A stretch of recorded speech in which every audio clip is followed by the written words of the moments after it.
নিয়ে যান, তাজা তাজা মাংস নিয়ে যান। কম দামে ভালো মাংস, দেরি করলে আর পাবেন না। কম দামে ভালো জিনিস চাইলে তাড়াতাড়ি নিয়ে যান, নিয়ে যান, নিয়ে যান। তাজা তাজা মাংস নিয়ে যান, তাজা তাজা মাংস নিয়ে যান। এখন না এলে আর পাবেন না। দেরি করলে আপনাদেরই ক্ষতি। নিয়ে যান, নিয়ে যান।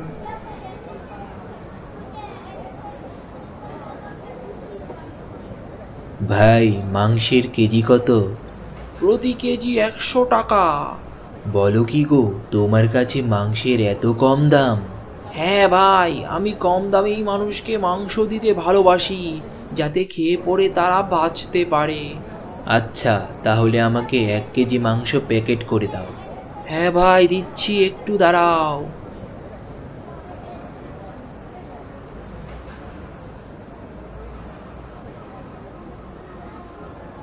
এই তো, এভাবেই মানুষকে ফুসলিয়ে ফাসলিয়ে মাংসগুলোকে বিক্রি করতে পারলেই আমাকে আর পেছনে ফিরে তাকাতে হবে না। প্রচুর টাকা লাভ করব আমি।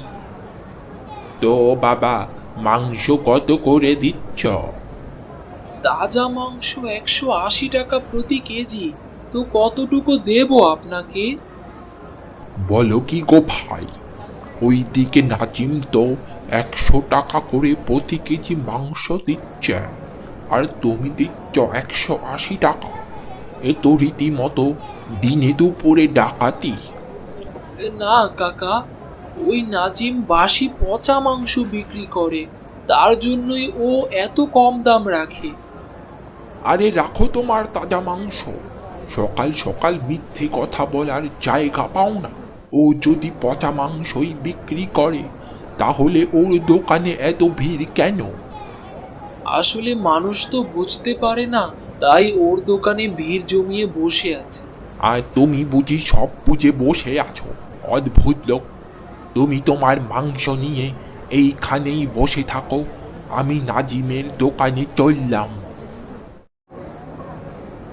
আজকেও আমার মাংস বিক্রি হলো না, বেশিরভাগটাই এখনো পড়ে আছে।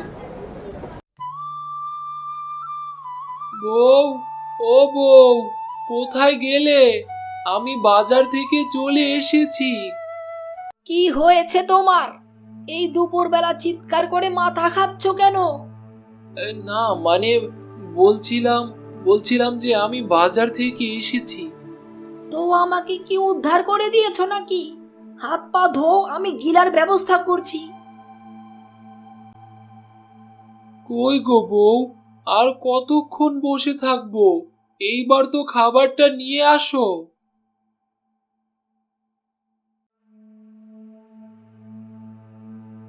নাও গিলো, গিলে আমাকে উদ্ধার করো। এরকম করে বলছো কেন বউ? এরকম করে বলবো না তো কি রকম করে বলবো? তুমি কি কোনো রাজার বংশধর নাকি যে তোমাকে আমি আপনি আপনি করে কথা বলবো? রাজরাজার বংশধর না হলেও তোমার অভাব তো কিছু রাখিনি। উহ, নাটক দেখলে আর বাঁচা যায় না।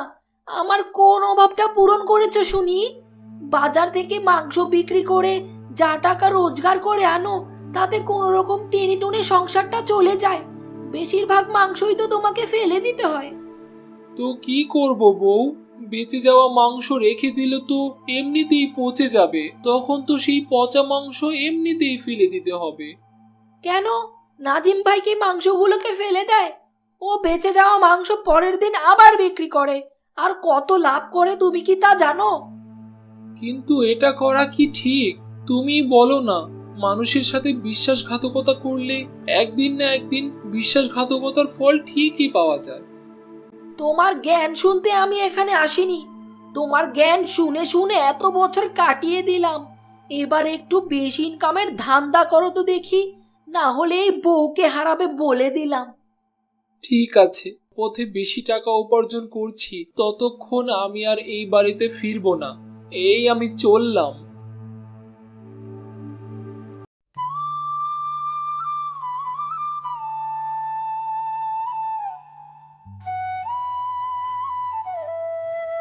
আজ আমার স্ত্রী আমাকে এইভাবে অপমান করলো, আমি তো মানুষকে ভালো মাংসই বিক্রি করি।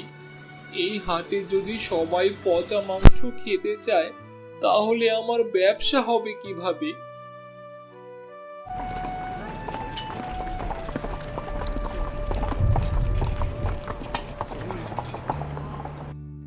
আরে হারুন ভাই, এই সময় এখানে বসে কি করছো? সন্ধ্যা হয়ে গেল তো।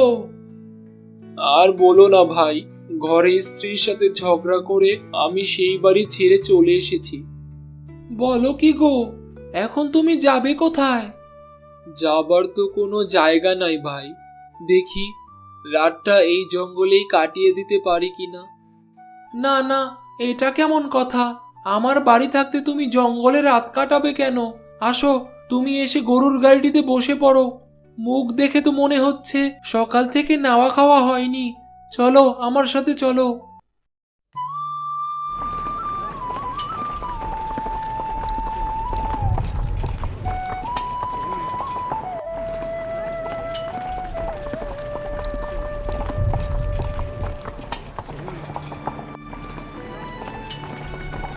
হারুন ভাই, তুমি ঘরে গিয়ে বসো, আমি এই গরুগুলোকে আর গাড়িটাকে যথাস্থানে রেখে আসছি।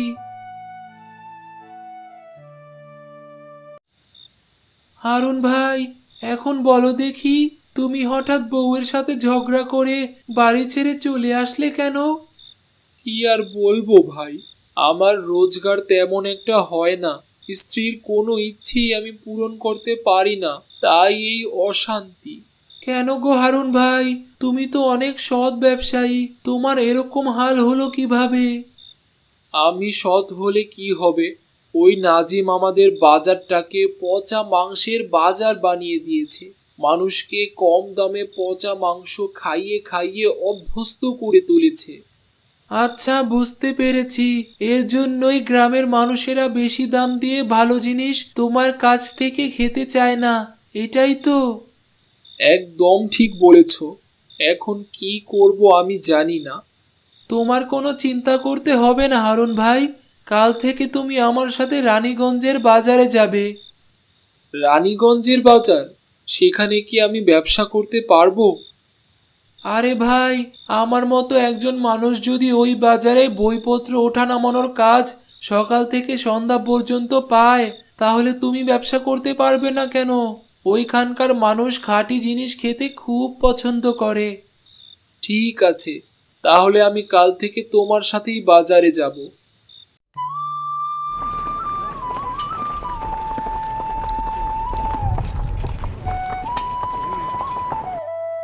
আজ কেমন ব্যবসা হলো হারুন ভাই?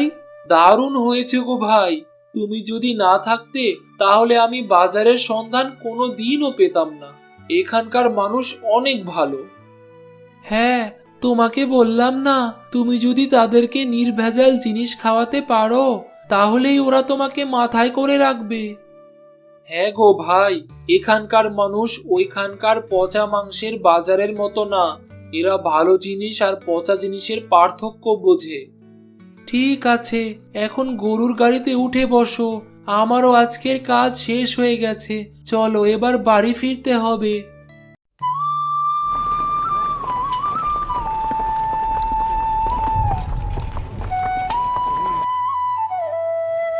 ওগো, তুমি এসেছো? আমি চিন্তায় চিন্তায় কাল রাতে ঘুমাতে পারিনি। কালকে আমার তোমার সাথে ওরকম ব্যবহার করা উচিত হয়নি গো। আরে বউ, এতে তোমার কোনো দোষ নেই, সব দোষই আমার। এতদিন আমি পচা বাসি মাংসের বাজারে আমার খাঁটি মাংস বিক্রি করছিলাম, তাই রোজগার সেরকম হতো না, কিন্তু আজ থেকে আর সেরকম হবে না। এই দেখো বউ, আজকে কত টাকা ইনকাম করেছি। এ কি গো, এত টাকার ব্যবসা করেছো তুমি? আমার তো একদমই বিশ্বাস হচ্ছে না। বিশ্বাস না করার কিছুই নাই বউ, এখন চলো, অনেক খিদে লেগেছে, কিছু খেতে দাও, এখন থেকে আমি তোমার সব ইচ্ছা পূরণ করব।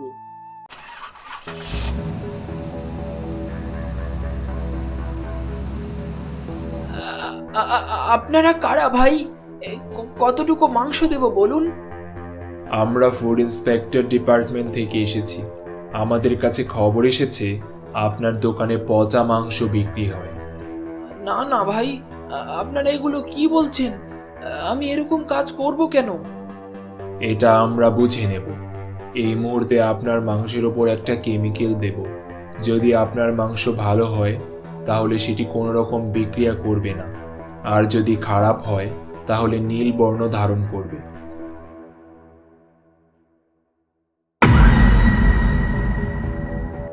আপনি তো বলছিলেন আপনি পচা মাংস বিক্রি করেন না, এখানে প্রমাণ তো অন্য কিছু বলছে।